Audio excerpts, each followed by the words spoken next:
¿Cómo se va a retomar el año escolar 2020-2021? ¿Cuáles son las próximas actividades para el sistema educativo venezolano?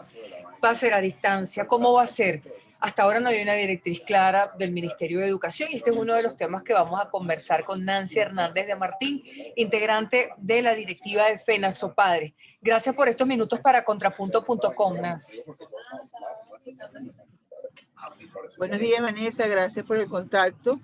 Bueno, lo primero que debemos decir es que no sabemos cuándo terminó el primer momento de evaluación en diciembre, y por supuesto hasta a esta fecha. Estamos hoy a 7 de enero, se supone que hoy es el primer día hábil del calendario escolar, donde tampoco hay directrices sobre qué es lo que se va a hacer. Escasamente, hace unas horas, se puso a circular en las redes institucionales el llamado cuadernillo para el segundo momento de evaluación y un calendario de efemérides que arrancó el 4 de enero con una videoconferencia del profesor Aristóbulo Istúriz y con una serie de actos homenajes a la batalla, a la ruta bicentenaria, como llaman ellos, a propósito de los 200 años de la batalla de Carabobo.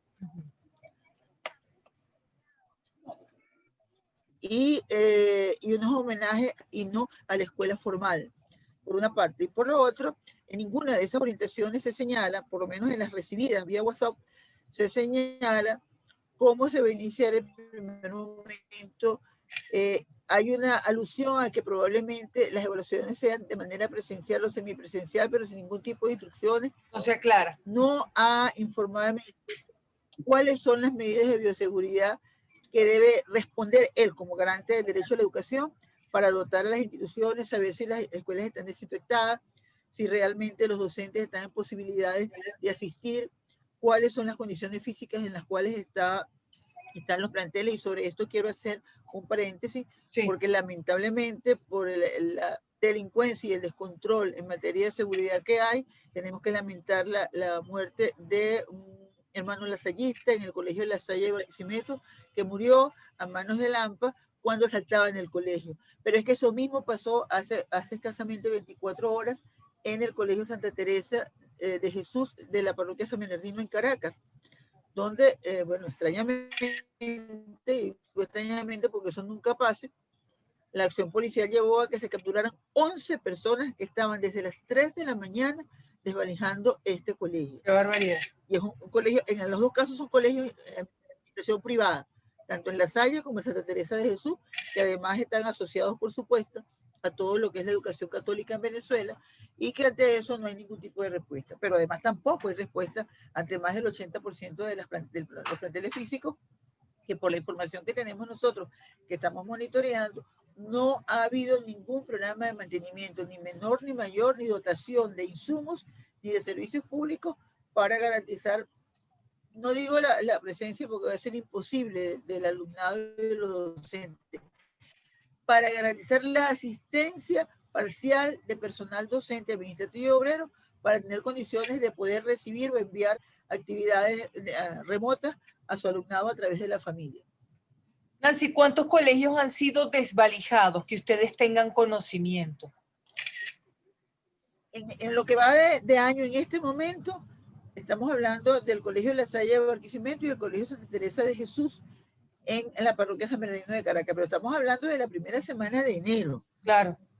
En el periodo escolar pasado hay una gran sombra sobre esto, porque sabemos de escuelas que fueron desvalijadas en el estado Sucre, en el estado Carabobo o en el estado Anzoátegui, pero hay otras que fueron absolutamente abandonadas porque no tenían condiciones de que se decretó la pandemia. Por ejemplo, en el estado de Anzoátegui sabemos de escuelas que, estando fuera de la ciudad capital, fueron abandonadas por docentes, por directores, por personal, porque no estaba actualizada la matrícula, no se sabía cómo contactar a la familia, los docentes no tenían posibilidades de asistir porque además el problema de la gasolina afectó el transporte público, las condiciones de vida, de salario de los docentes hacían imposible que ellos fuesen para allá, claro, y cualquier medida de seguridad tenía que ser asumida por el docente porque la zona educativa o el ministerio, el ente responsable, no garantizó que los docentes estuvieran dotados ni que las escuelas estuvieran desinfectadas. Nancy, ¿hay condiciones para volver?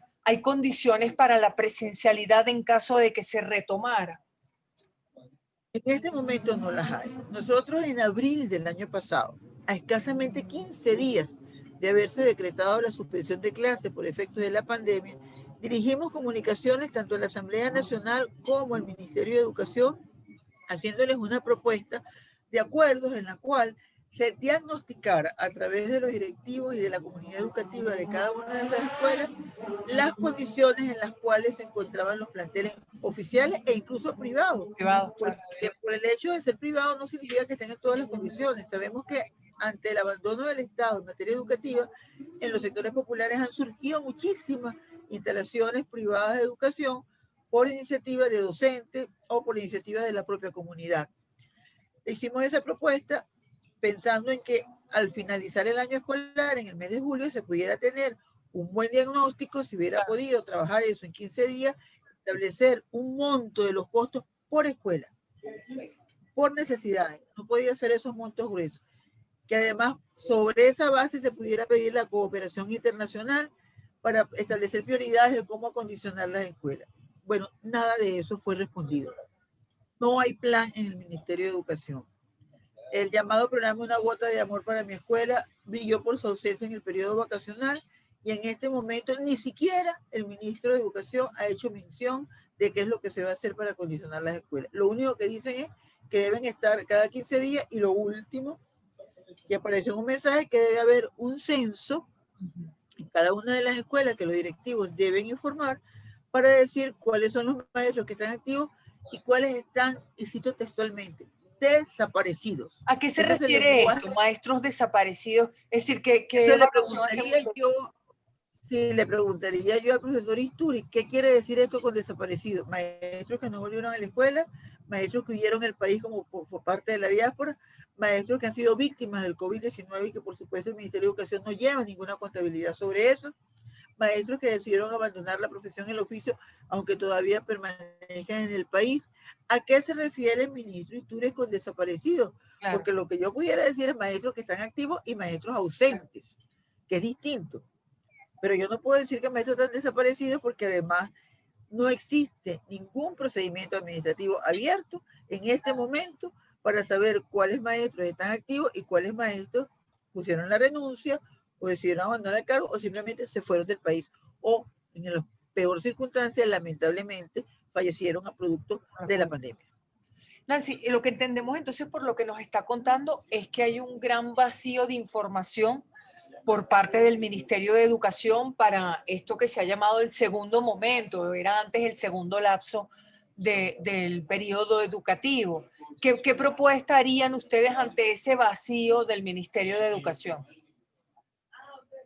Bueno, ha sido una característica no solamente de la gestión del profesor Isturi, sino de las anteriores gestiones, desde enero de 2016, que fue la última memoria y cuenta del Ministerio de Educación que se presentó ante la Asamblea Nacional correspondiente al año anterior, a 2015, no ha habido una información clara, ha habido una gran opacidad, pero es que además hasta 2015 tampoco había una clara información sobre la gestión.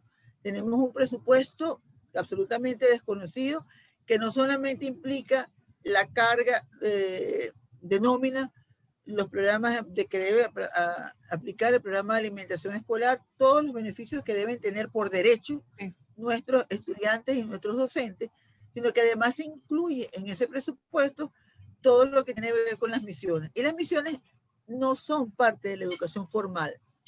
La misión tiene su nombre y su propia definición encierra su nombre. Una misión se hace para conseguir un objetivo. Una vez que ese objetivo está conseguido, desaparece la misión. Claro. Bueno, aquí las misiones se han convertido en la paraescuela, en una parainstitucionalidad educativa que ha llevado a que se abandone totalmente nuestro sistema educativo y ante eso no hay ningún tipo de respuesta gubernamental. Ante eso, ¿qué hemos propuesto nosotros? Bueno, en primer lugar, por supuesto, visibilizar toda esta situación. Estamos estudiando muy seriamente, muy seriamente, y digo muy seriamente porque no sabemos cuáles son las condiciones en las cuales viene esta próxima relatora de los derechos humanos a levantar información, porque nosotros sabemos que el impacto negativo en la educación venezolana es mucho anterior a 2014. Claro. Podemos decir, por ejemplo, que desde el año 2008 hace absoluto, permanente, no proporcional, de atendidos por el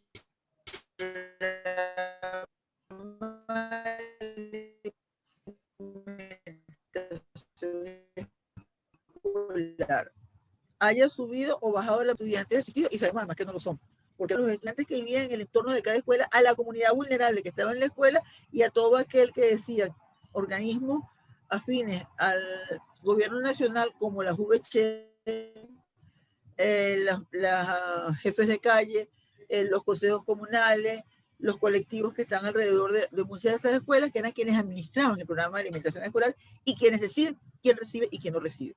Aquellos estudiantes que residen fuera del perímetro cercano del plantel escolar no tenían posibilidad de hacerlo. Y las condiciones en las cuales se estaba distribuyendo esa poca cantidad de alimentos, de los cuales muy escasamente, nosotros tuvimos aproximadamente durante toda la pandemia 4 notificaciones de planteles donde se distribuía proteína animal.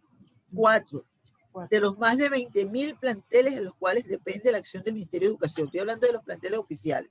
Apenas sí, 4 claro, que llevaban alguna ración de pollo o alguna ración de embutidos, pero generalmente eran granos y carbohidratos, arroz, pasta y en algunos casos aceite, o en algunos, pero en general todo lo que tiene que ver con los condimentos es proporcionado por la comunidad.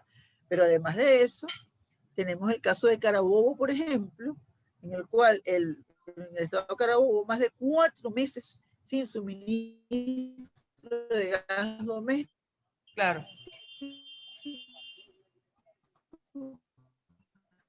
Y la única escuela que recibía los pocos alimentos que le quedaban. Carabobo, aquellas escuelas que dependen de municipios que tienen admisión municipal y cuyos alcaldes no son del partido de gobierno, no reciben el programa de alimentación escolar. Como si los niños fueran los responsables de la decisión de los electores, que además tienen que ser respetadas. Ahora, Nancy, sí, es una discriminación absoluta. Nancy, entendemos entonces por lo que nos está contando, que ustedes quisieran como FENASOPADRES conversar con esa relatora, que es una relatora invitada por la administración de Nicolás Maduro, ¿sí? ¿Quieren conversar con ella?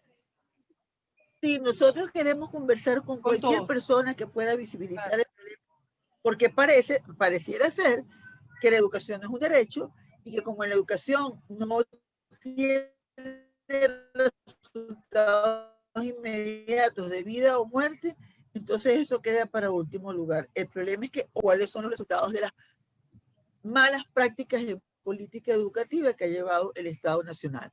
Por ejemplo, sería interesante que la relatora conociera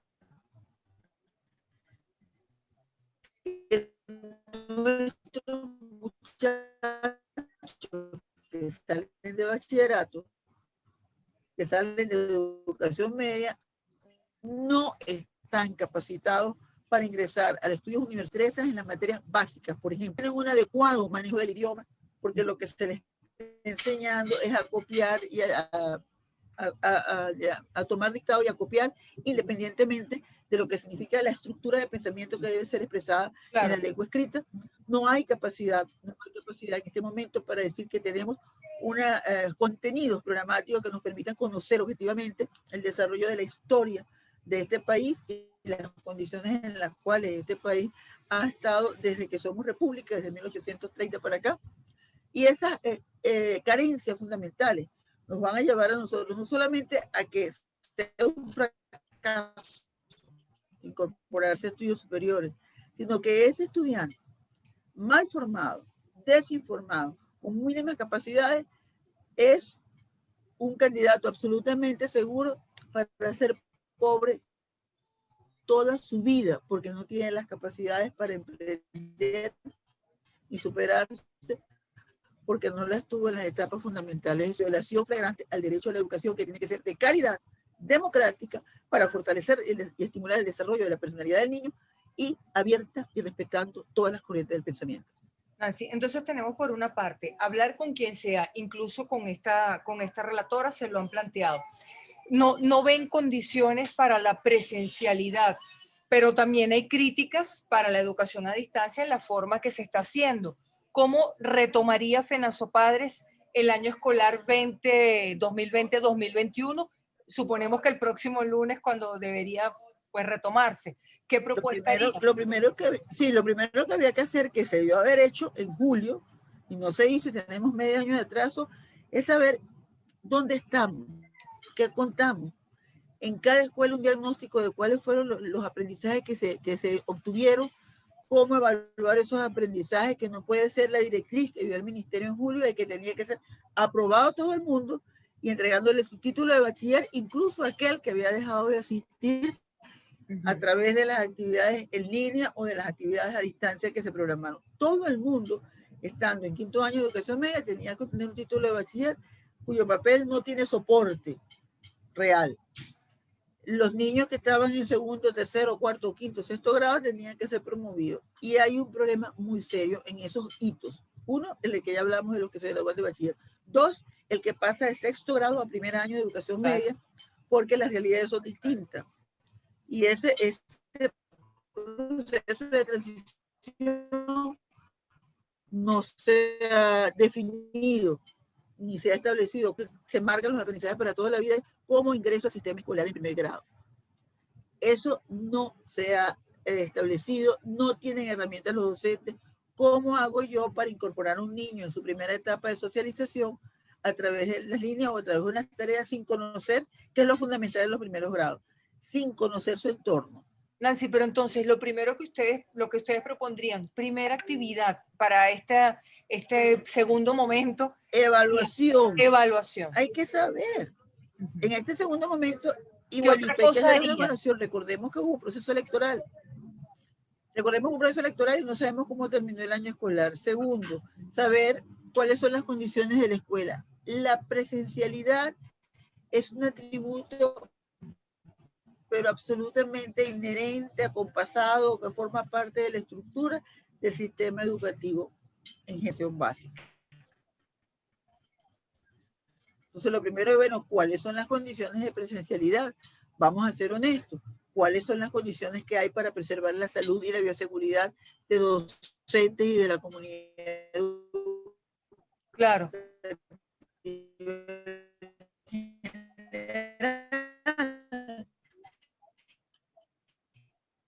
Y eso tiene que saberlo cada escuela.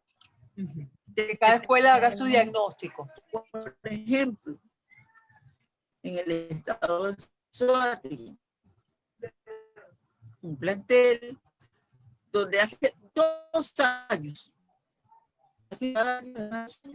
hay una de la escuela. Esa inhabitabilidad no ha tenido respuesta. Los niños están allí, los maestros están allí, pero no pueden. Eso es pandemia, no pueden recibir. Eso no mínima. ¿Cuáles son las condiciones para que se dé invertir por escuela? Ajá. ¿Cuánto deben ganar los docentes para garantizar un trabajo de calidad? ¿Cuáles son las garantías que se le deben desear, en el cual yo tengo que ir y no el cual tengo que huir? Y por último, por supuesto, ¿cómo se ejecuta el presupuesto nacional en materia educativa? El profesor Iturbe tiene que conocer, hay que dar a conocer el presupuesto. Para informar, porque nuestro derecho como ciudadanos es que se nos informe, nuestro derecho a recibir esa información, exigir esa información. E incluso, en el caso de cada una de las escuelas, lo que le proponemos a los padres y representantes es que ellos le digan, bueno, ¿cuánto llega aquí?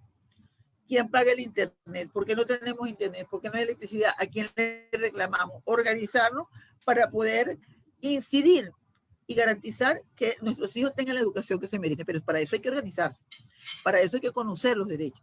Y nosotros invitamos, por supuesto, a que nos visiten en un proyecto que estamos llevando adelante junto con Asamblea de Educación y Padres Organizados de Venezuela, que se llama el Observatorio Educativo de Venezuela, donde estamos dando herramientas para el conocimiento del derecho a la educación, herramientas para ayudar a incidir a la comunidad y a los docentes, y además la denuncia sobre las condiciones en las cuales se encuentran muchísimos planteles oficiales en el país. Esa información la estamos sistematizando. Sí, no, Nancy, entonces Sí. vemos que lo primero que ustedes harían son este conjunto de lo que le recomendarían a cada plantel, público-privado.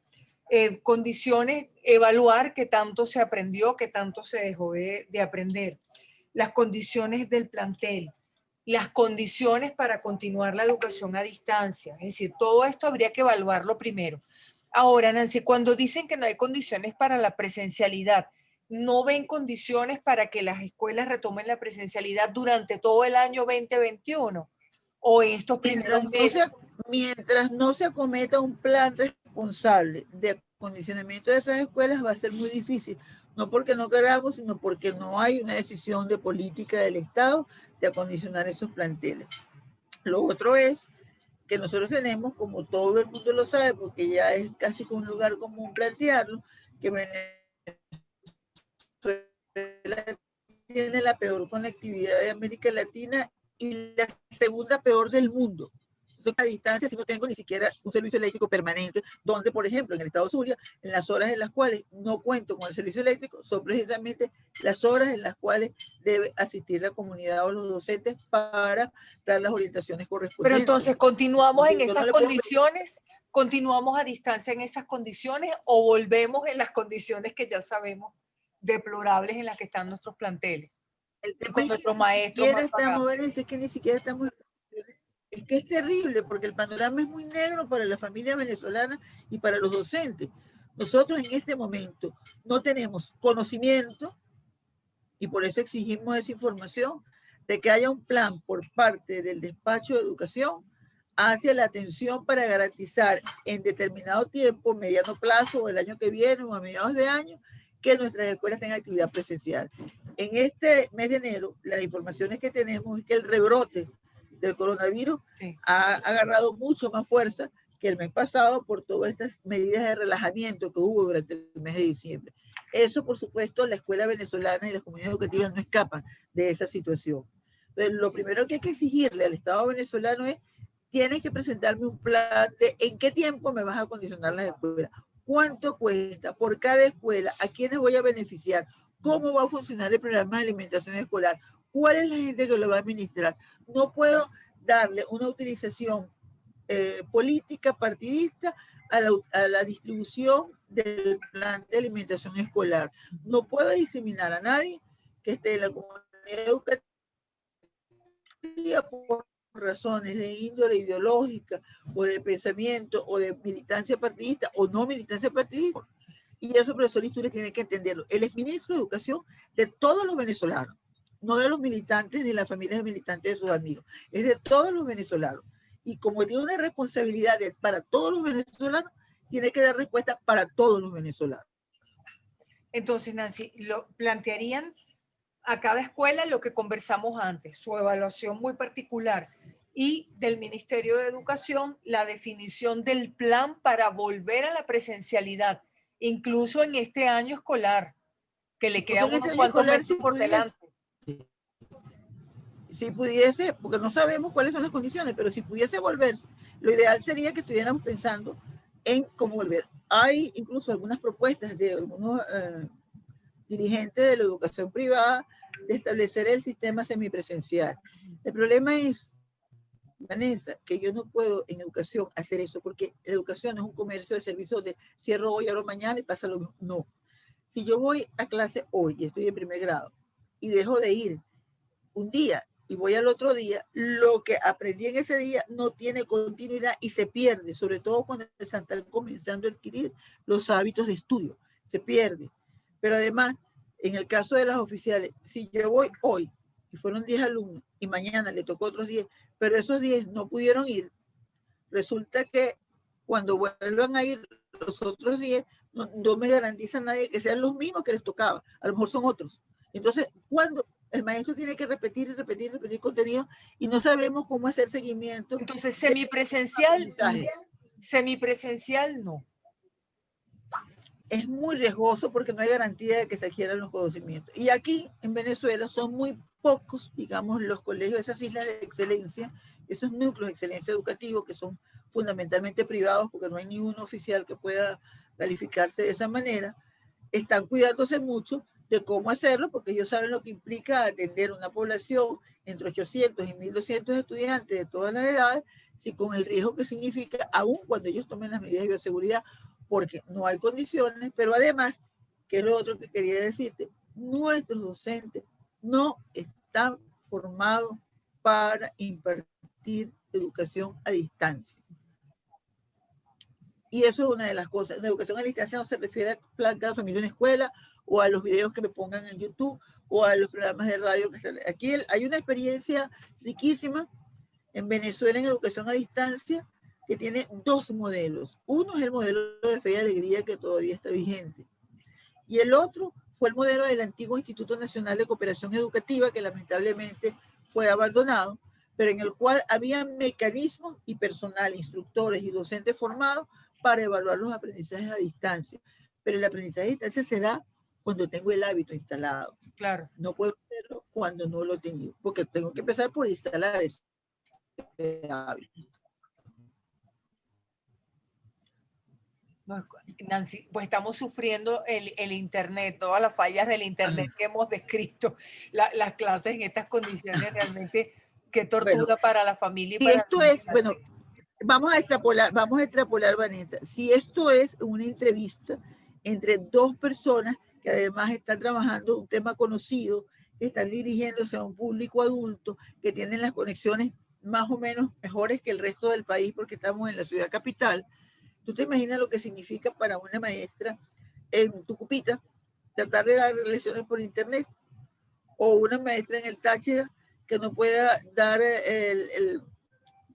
algún ejercicio de matemática porque se fue la luz, porque no hay conexión o porque dando la clase se cayó la conexión y se perdió la continuidad del aprendizaje. Nancy, ¿ustedes quisieran reunirse con el ministro, con Aristóbulo Istúriz? Quisieran hablar directamente con él, de poder Nosotros hacer estamos lo que le abiertos a plantearían. reunirnos con todos. ¿Y qué le plantearían si pudieran conversar con él?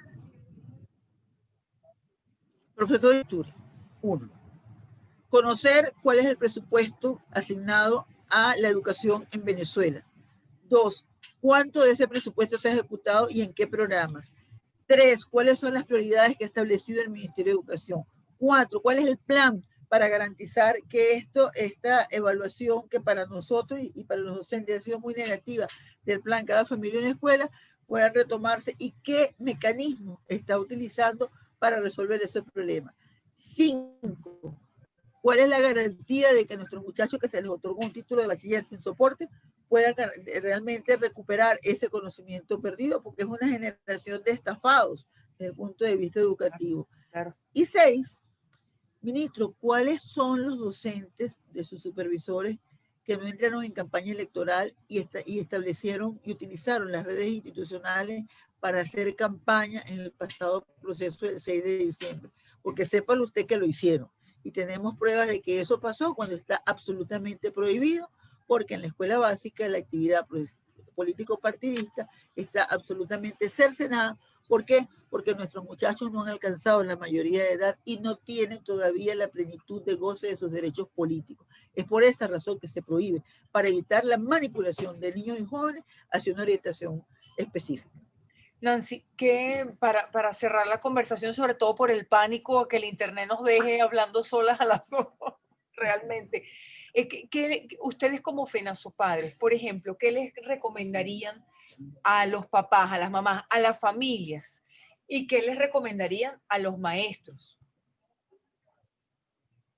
En primer lugar, con la familia, lo primero es organizarse, reunirse, conectarse, establecer redes, no solamente en grupos de WhatsApp, establecer redes que nos permitan tener una comunicación más efectiva para saber cómo estoy viendo yo como mamá o como papá lo que está pasando con mi hijo, pero también saber qué le pasa a otra familia, porque no todos tienen las mismas facilidades para el acompañamiento académico, incluso de manera presencial con sus hijos.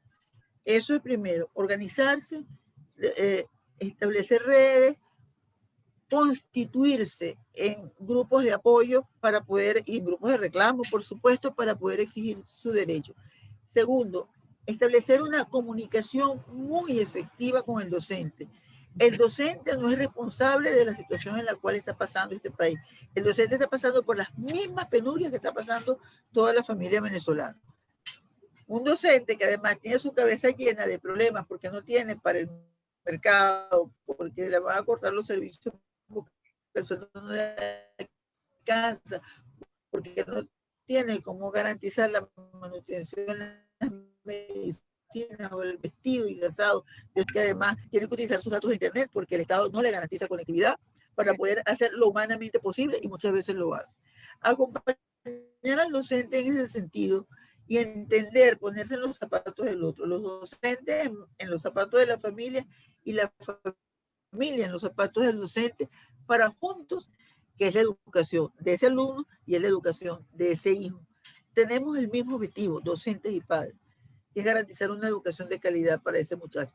Pero si no nos unimos, no nos organizamos, no conocemos nuestros derechos, vamos a permitir que se vulnere toda la posibilidad de que la educación en Venezuela, no digo vuelva a ser, no, se recupere. Nunca va a poder ser como antes, olvídense, nadie puede recuperar el pasado, pero sí tenemos con esta lección que aprender cuáles fueron las lecciones aprendidas para poder avanzar y hacerlo lo mejor posible y tener un solo objetivo.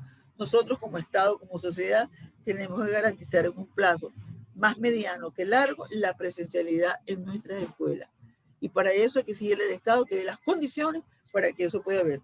Las pruebas PCR, las vacunas que haya que hacer, las condiciones de desinfección, la dotación de las escuelas, la garantía del programa de educación escolar, la garantía de uniformes, de dotación y de bibliotecas que no responden solamente a un tipo de pensamiento, sino que sean posibles de consultar el pensamiento universal. Los maestros deben ser priorizados para las vacunas, por ejemplo, Nancy, ahora que habla de PCR y de vacunas.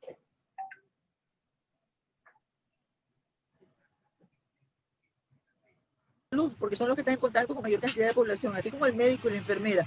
Además, tiene un riesgo muchísimo mayor que el resto de la población. El docente está en contacto con sus alumnos, con niños y otros niños con la familia. Es decir, hay una multiplicación del efecto de contagio si no garantizo las condiciones de bioseguridad.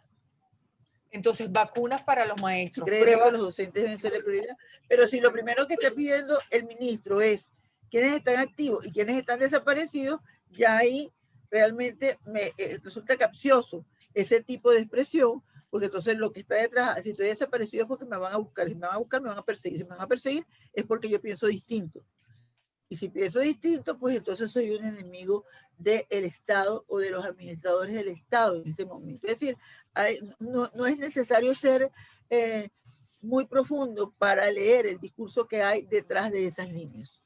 Se puede recurrir a la cooperación internacional, Nancy, que ustedes como FENASOPADRES lo han planteado, pero en el conflicto político que tenemos, ¿a quién se recurre? ¿Quién recurre?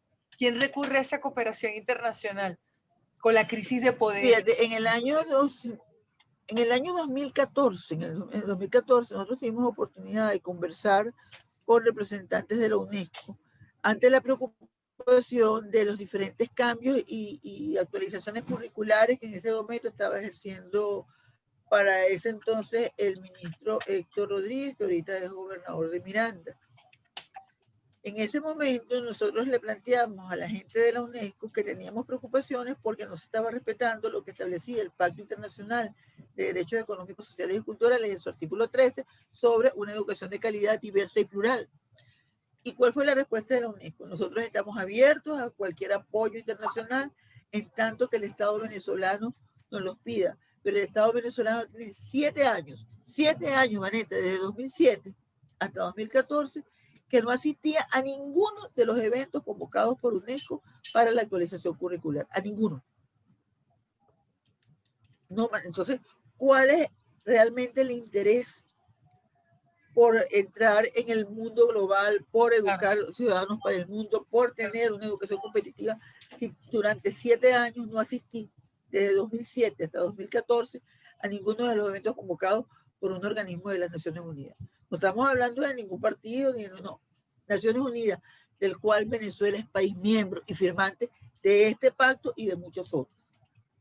Pero entonces UNESCO, y con esto sí, UNESCO es una vía por la cual se puede acceder, pero ¿quién accede en este conflicto de poderes? Claro, ¿cuáles han sido los avances en ese sentido? En este momento, ni pensar hace 20 años que se escuchara a la sociedad civil, pero en este momento los diferentes comités y representantes de los pactos de Naciones Unidas, de los cuales Venezuela forma parte, es un estado firmante, han aceptado y han promovido la participación de la sociedad civil. Nosotros en el año 2015 presentamos un informe alterno en materia de derechos de la educación ante el Comité de Derechos Económicos, Sociales y Culturales, donde el Estado venezolano presentó que en Venezuela la educación era de primera, que aquí no había problemas, que todas las escuelas estaban dotadas, que todo era una maravilla. O sea, presentaron un país en el cual nadie se imagina que vive, porque ese no es. Cuando nosotros hicimos la denuncia sobre la cantidad de violaciones que había desde el proselitismo a través de programas como la guerrilla comunicacional o el traslado de responsabilidad a la familia venezolana, de responsabilidad del Estado, como es la Ley de Educación aprobada en 2009, donde dice que la escuela es el centro del quehacer comunitario y la comunidad es el centro del quehacer educativo, que pervierten y cambian totalmente el perfil de la escuela venezolana.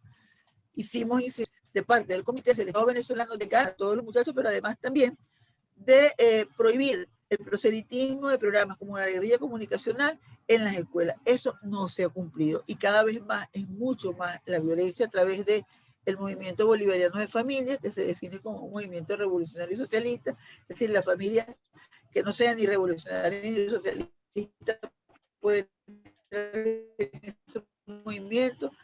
La Organización Bolivariana de Estudiantes, que es gobierno, las unidades de batalla Bolívar Chávez, donde solamente entran militantes del partido de gobierno, los jefes de calles, que son militantes del partido de gobierno y que cada vez tienen una incidencia y una intervención mayor en las instituciones escolares. Entonces, estas recomendaciones que se hicieron en el 2015 han sido reiteradamente incumplidas y violentadas progresivamente por parte del Estado venezolano. Y eso hay que decirlo. Nancy, entonces, retomo la pregunta para cerrar. ¿Puede la sociedad civil solicitar recursos entonces ante Naciones Unidas? No, la sociedad civil no puede Es el Estado el que debe recursos. La sociedad civil, pero el Estado está obligado a consultar a la sociedad civil, a que la sociedad civil presente propuestas y articular esas propuestas y que la sociedad civil tenga la visión contralora de la ejecución de esos recursos. Eso sí lo puede hacer la sociedad civil. Perfecto. Nancy, cerremos con cómo se puede acceder al observatorio educativo, esta iniciativa de la que nos habló antes. Sí, nosotros tenemos, en este proyecto tenemos nuestras redes en Instagram, Observatorio Educativo de Venezuela, también en Twitter y en Facebook, y además tenemos un blog que se llama Observatorio Educativo de Venezuela, y próximamente vamos a tener un sitio web donde vamos a tener mucha más documentación. Ahí pueden entrar docentes, estudiantes, familias interesados en todo lo que está pasando en educación básica. Es un Observatorio Educativo de Venezuela para el subsistema de educación básica. Ahí los invitamos a que nos visiten, les invitamos además que intercambien con nosotros, a que nos escriban, a que interactúen con nosotros y además a tener la posibilidad de brindar información para que conocer y defender y exigir el derecho a la educación que tenemos todos los venezolanos. Nancy, muchísimas gracias. Gracias por estos minutos, por este tiempo para Contrapunto. Gracias. Gracias, Vanessa. Siempre a la orden. Gracias, Nancy.